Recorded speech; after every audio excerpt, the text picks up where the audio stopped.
व्यासेन ग्रथितं पुराणमुनिना मध्ये महाभारतम् अद्वैतामृतवर्षिणीं भगवतीम् अष्टादशाध्यायिनीम् अम्ब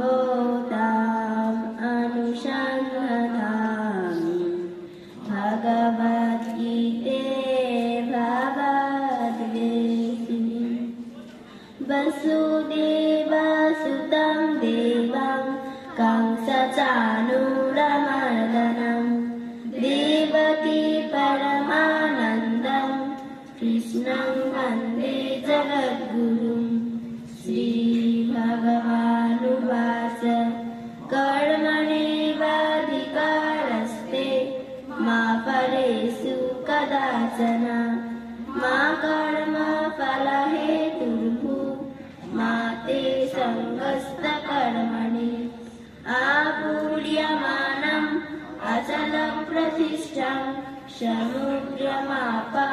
प्रविशन्ति यद्वत् तद्वत्कमायां प्रविशन्ति सर्वे सा शान्तिमाप्नोति न कामकामी यदा यदा हि धर्मस्य ग्लानिर्भवति भारत अभ्युत्थानम् अधर्मस्य तदात्मानं सृजाम्यहम् परित्राणाय साधूनां विनाशाय च दुष्कृतम् धर्मसंस्थापनार्थाय सम्भवामि युगे युगे ये यथा मां प्रपद्यन्ते संस्तथैव भजाम्यहम् मम वर्तम् अनुवर्तन्ते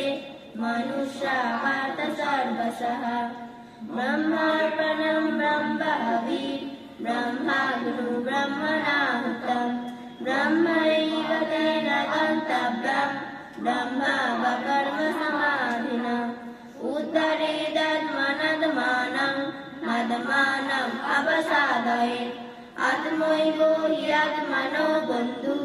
रात्मैवो रिपुरात्मनः अनन्यचिन्तयन्तो मां ये जना पर्युपासते तेषां नित्यं विजुक्तानां योगक्षेमं वहाम्यहम् यत्करोषि यदश्नासि यज्जुहोषि तदासि यत्तपस्यसि कौन्तेय तत्कुरुष्व मदर्पणम् अपि चेत् दुराचारं भजते मामनन्यभाक् साधुरेव समन्तव्य सम्यक् दर्शितो हि सः ईश्वरः सर्वभूतानां हृद्देशेषु न तिष्ठति भ्रामयां सर्वभूतानि यन्त्रारूढानि मायया मन्मना भव मद्भक्तो मद्याजी मां नमस्कुरु मामे वैशसि सत्यं ते प्रतिजाने प्रियोऽसि मे सर्वधर्मान् परित्यज्य मामेकं शरणं व्रज अहं त्वं सर्वपापेभ्यो मोक्षयिष्यामि मा शुचः ॐ स्थापकाय च धर्मस्य सर्वधर्मस्वरूपिणे अवतारवरिष्ठाय रामकृष्णाय ते नमः ॐ यथा निर्दायिका शक्ति रामकृष्णे स्थिताय सर्वविद्यास्वरूपां तां शारदां प्रणमाम्यहम् ॐ नमः श्रीरतिराजाय विवेकानन्दसूरये सच्चित्सुखस्वरूपाय